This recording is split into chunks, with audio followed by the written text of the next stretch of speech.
Wankawan TV1. Bersikap paling benar yang akhirnya hanya membuat malu negara kita di mata negara orang lain. Kita sudah tidak punya harga diri hari ini. Negara kita sudah dijual kepada asing dan asing, betul? Negara kita sudah digadaikan seluruhnya, kawan-kawan. Kita ingin rakyatnya dijadikan aset, dijadikan apa? Pelayan, dijadikan babu, dijadikan pengemis, dan sengaja dijadikan miskin oleh penguasa hari ini agar tetap haus diberi sembako, haus diberikan.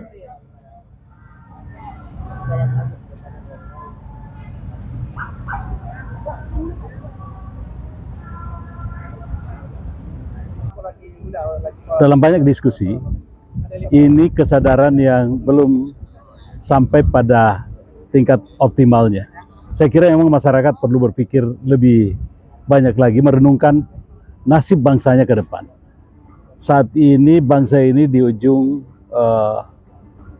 titik nadir, di mana kemungkinan untuk hancur sangat mungkin diakibatkan karena konstitusi tidak lagi dihargai.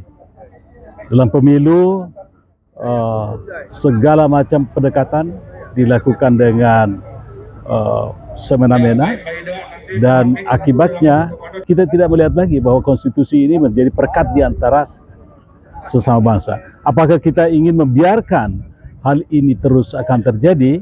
Ini kembali semua kepada kita sebagai warga negara, sebagai anak bangsa yang mencintai negaranya. Jika mencintai negara, maka harus dilakukan perubahan, harus dihentikan perusakan terhadap konstitusi, terhadap negara ini, dan siapapun yang merusaknya harus diadili, harus diberhentikan di dalam semua kerja politik yang memungkinkan dia terlibat dan mengakibatkan kerusakan lebih lanjut. Saya kira Pak Jokowi sudah mempraktekkan nepotisme yang sangat jelas, sangat kuat, dan ini susah dimaafkan. Karena kenapa? Karena nepotisme ini, semua aturan main dilanggar, kecurangan pelaksanaan pemilu terjadi, banyak sekali pelanggaran-pelanggaran di lapangan, aparat sipil negara dilibatkan, aparat militer dilibatkan dengan kekuatan-kekuatan yang mereka miliki, dan berakibat masyarakat merasa terintimidasi. Nah, pemilu dengan intimidasi terhadap masyarakat pastilah bukan pemilu yang normal, melainkan pemilu yang tidak dapat diakui sebagai pemilu karena suara rakyat tidak murni.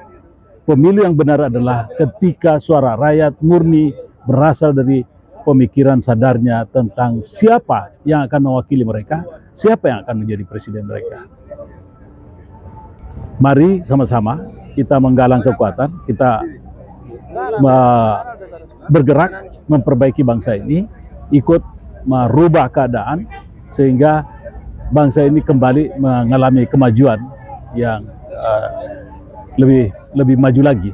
Corruption harus berhenti. Di balik bansos yang ada ini jelas ada corruption, di balik semua pembangunan ada corruption yang kuat. Banyak sekali infrastruktur finansial kita yang hancur, harga-harga sudah meningkat. Ini tanda-tanda kerusakan. Jangan sampai sudah ambruk lalu baru kita sadar bahwa kita berada dalam masalah. Hari ini masih bisa tertolong, mari kita sama-sama bergerak.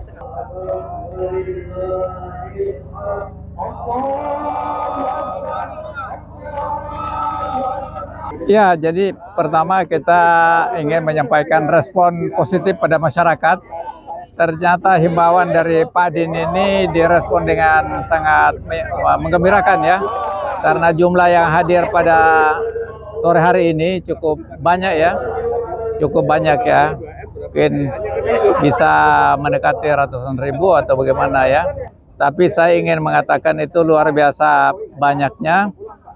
Dan ini ada pandangan, ada perasaan yang sama terhadap situasi yang dialami sekarang ini. Karena dengan kasat mata kita menyaksikan berbagai macam kecurangan dan ingin ditutupi gitu ya. Kita sayangkan karena kecurangan ini tidak direspon dengan baik, diatasi dengan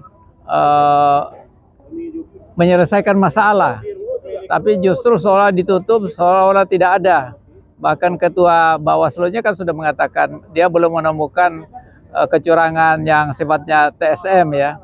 Tapi padahal kalau kita lihat kemudian pada saat pemilu, kemudian pasca pemilu, itu gambaran bahwa pemilu ini seperti yang dikatakan Pak Adin tadi, brutal ya, sangat brutal dan sangat tidak beradab ya.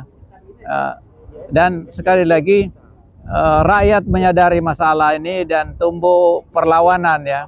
Jadi kehadiran masyarakat pada sore hari ini yang begitu banyak merupakan bentuk perlawanan, dan perlawanan itu menurut saya akan terus berkembang ya dan menjadi gelombang besar dalam rangka melawan dari praktek kecurangan yang sifatnya TSM itu.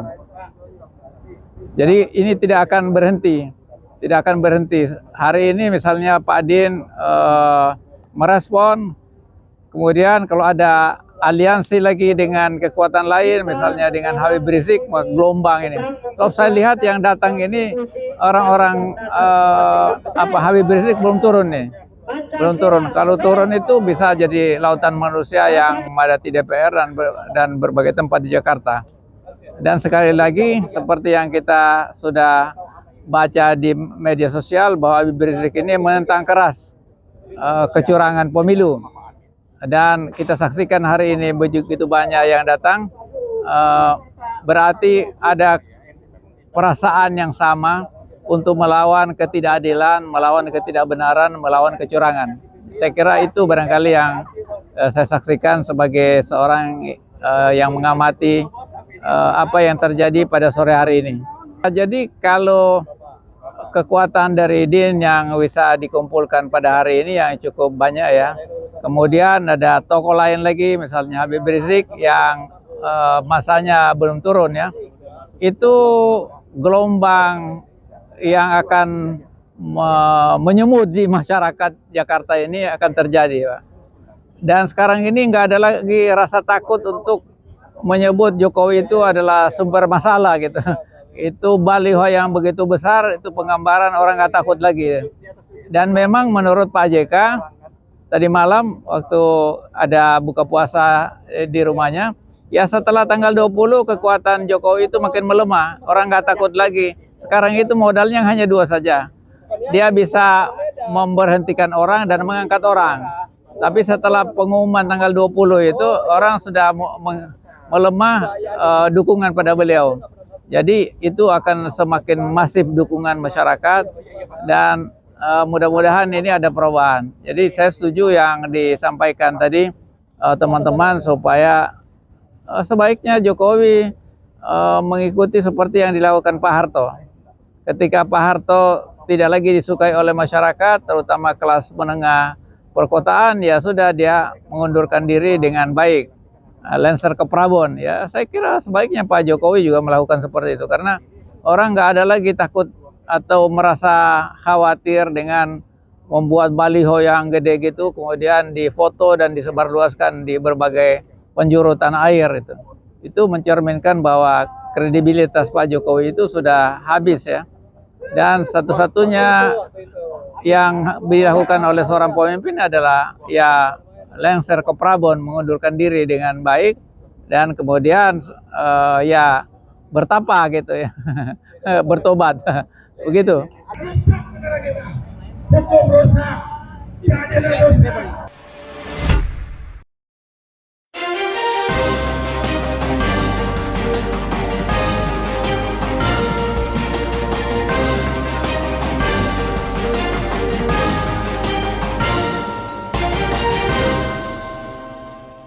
One Kawan TV 1